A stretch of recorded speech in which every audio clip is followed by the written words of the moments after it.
این چه سرنوشتی بود اینجا نوشتی قربونت برم. در آینده نتیجه های ما میخوان در مورد ما چی فکر بکنن.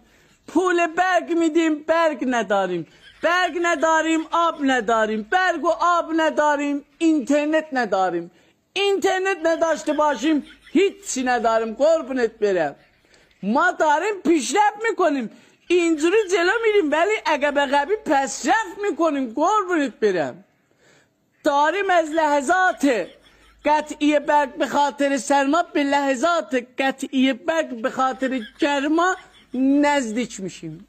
چقدر بدبختیم ما. سیب زمینی هم نشدیم. سیب زمینی با دلار لد شده میگه من باید دلار رو بکشم برم جلو. ولی ما اون پیشرفت کرد ما پیشرفت نکردیم. سیب زمینی رو میگم اون پیشرفت کرد ما پیشرفت نکردیم. والله ده